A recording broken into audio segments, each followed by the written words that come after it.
การสูบยาเป็นสิ่งที่บ่ดีเฮ็ดให้เสียสุขภาพต่อผู้สูบและคนอยู่อ้อมข้างฉะนั้นพวกเขาทุกคนควรงดสูบยาเพื่อเฮ็ดให้สุขภาพเราดีและเพื่อให้ครอบครัวเรามีความสุข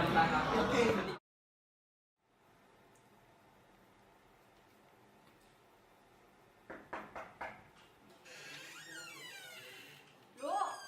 ตื่นสวยแล้วลูกเอ้ยตื่นมันสวยแล้วได้แปลงเฮียนบ่ทันนี่นะลูกตื่นมันสวยแล้วไปตื่นแปลงเฮียนบ่ทันนั่นนะ อ่ะมึงเครื่องว่ะมันยังเศร้าวุ่นแม่เอ้ย เอา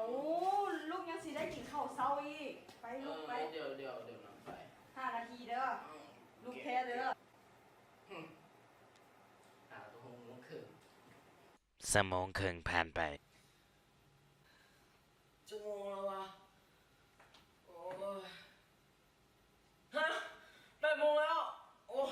แต่ครับวันนี้เพมีเฮียมีสาจากมีไซอีกโอ้ได้ยืนน้ำห้องแท้โอ้ยครับไปอาบน้ำ นี่แมนเท้ากูดเราเป็นคนที่บ่ตั้งใจเรียนและมักเล่นเกม แต่พ่อแม่ของเราอยากให้เราเรียนได้เรียนเก่ง แต่เท้ากูดก็เฮ็ดให้พ่อแม่เราผิดหวังอยู่เสมอ ทุกครั้งที่พ่อแม่เราเว้าให้เราเรื่องเรียน เรามักจะเสียใจและไปนั่งคิดคนเดียว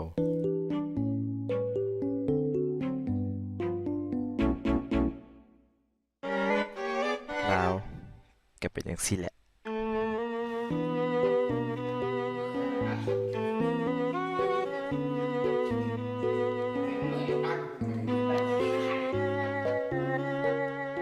เราเป็นคนขี้คร้าน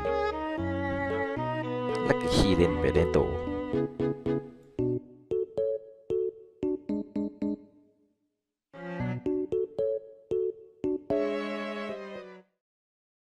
มีมื้อหนึ่งที่เราได้เสียงได้มักศูนย์ กูดจะเฮ็ดอีหยัง เนี่ยแม่เอาบอกหลายเทื่อแล้วอย่าเอิ้นกรูดกรูด อีหยังก็ยากบ่ได้เบิ่งแล้วอันนี้จะเฮ็ดอีหยังนี่คะแนนจะตกต่ำลงจะฮู้บ่จะเฮ็ดอีหยังอยู่ เอาอย่าง จะเคยได้ศูนย์ เอาตอบถูกแล้ว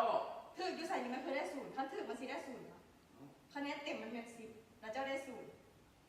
ตั้งใจเรียนได้ไหมลูก แม่นะบ่เข้าใจ เจ้าสิมาเฮ็ดจังซี่บ่ได้เลยการเรียนจะต่ำลงเจ้าสิเฮ็ดจังได๋แล้วอนาคตเจ้าเด็กบอกกูด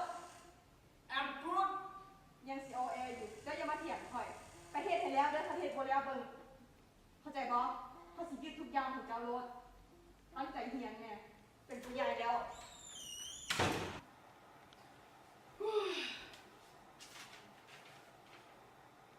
มันผิดมึงแดวะก็เฮ็ดชื่อเลยเด้จะเป็นอย่างว่าที่เชื่อนี่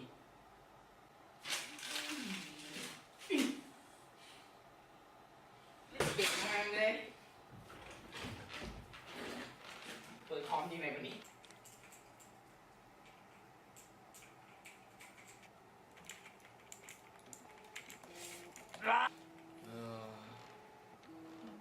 ไป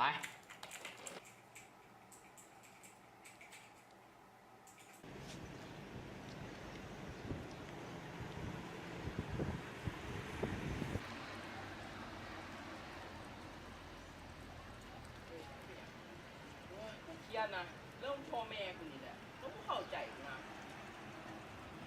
เอางอมึงก็แม่แม่ของเพิ่นจะสู้ว่ะลงไหมคักเด้มันสิดีว่ะเรียนลองดูเชื่อกูลองดูนะลองดู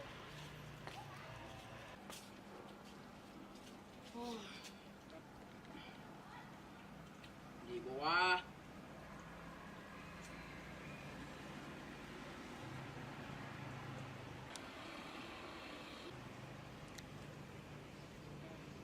แซ่บอยู่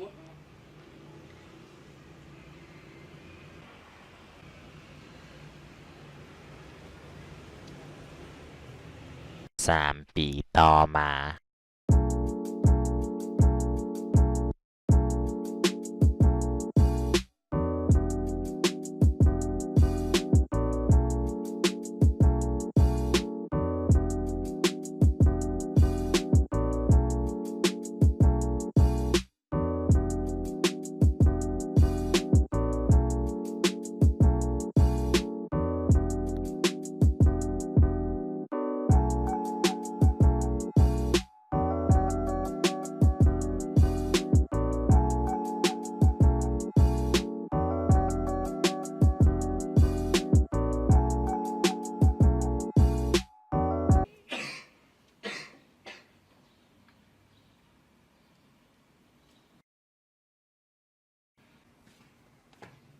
เอาพูดไปอย่างนี้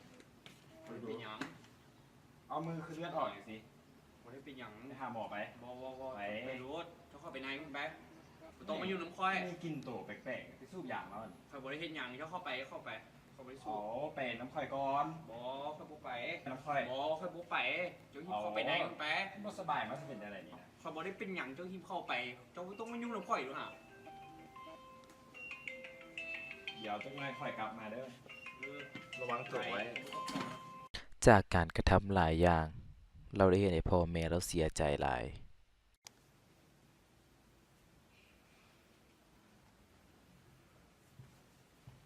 เอาเจ้าไปอย่างค่อยก็สังเกตเห็นมันผิดปกติอยู่เดี๋ยวนี้ค่อยว่ามันคือสิติดสูบยานะ ให้มันติดได้จังได๋ อันนี้ค่อยกับกูคือกันแต่2 มื้อก่อนน่ะเห็นมันหมู่มันมาบ้านจักว่าไปนำกันกับบ่ฮู้ เอ้าแล้วจะไปเห็นมันสูบยาสิวะ ค่อยเข้าไปตอนมันค่อยก็บ่มั่นใจว่ามันสูบยาหรือบ่สูบยาแต่เห็นมันไอออกเลือด เอ้าแล้วเจ้าสิจังได๋ เดี๋ยวค่อย เอามันไปห้องหมอดู เดี๋ยวค่อยสิพามันไปห้องหมอดอก แล้วมันสิเศร้าบ่ เศร้าๆๆๆ เศร้าบ่แท้ แหมมันเป็นได้มันก็ต้องเศร้าเลย สัญญาน้ำข่อยได้เจ้าต้องเบิ่งลูกเลยอย่าให้ลูกเป็นอย่างนั้นคนมีลูกคนเดียวเลย โอเคบ่เป็นหยังเสียใจได้ เบิ่งลูกให้ข่อยหน่อยเด้อ ค่อยเสียให้ดีที่สุด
จากที่เราตั้งใจมาดนเฮ็ดให้เราเส็งได้เล่นให้พ่อแม่ภูมิใจ ครอบครัวหนูมีกันอยู่มากมายรวมกันได้ไว้เป็นครอบครัวเดียว อยู่ด้วยกันก็รักใคร่กลมเกลียวใกล้ชิดกันทุกวันเรานั้นมีความสุขหนูรักคุณพ่อกับคุณแม่เท่ากัน รักทุกวันตั้งแต่เช้าจนเข้านอน รักคุณปู่คุณย่าท่านเฝ้าคอยสั่งสอน หวังโตขึ้นอยากให้เป็นคนดี หนูรักคุณตากับคุณยายเช่นกัน ชอบเล่านิทานให้ฟังสนุกดี ทั้งคุณลุงคุณป้าน้าอาก็ใจดี พี่น้องล้วนมีน้ำใจ 3 ปี หลังจากที่เท่ากูดกินขนมที่พ่อแม่เราซื้อมาให้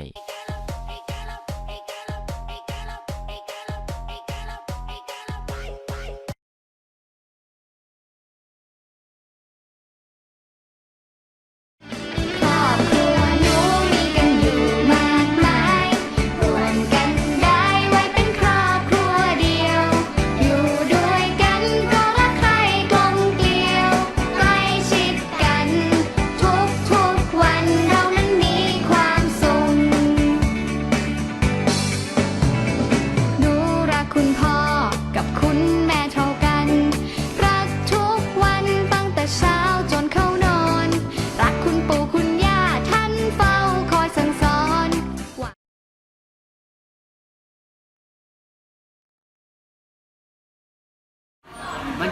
การณ์ที่เมื่อหน้าคาดคิดขึ้นเมื่อวานนี้วันเสาร์บอกไปบ้านเท้าเจเรานอนบ่ตื่น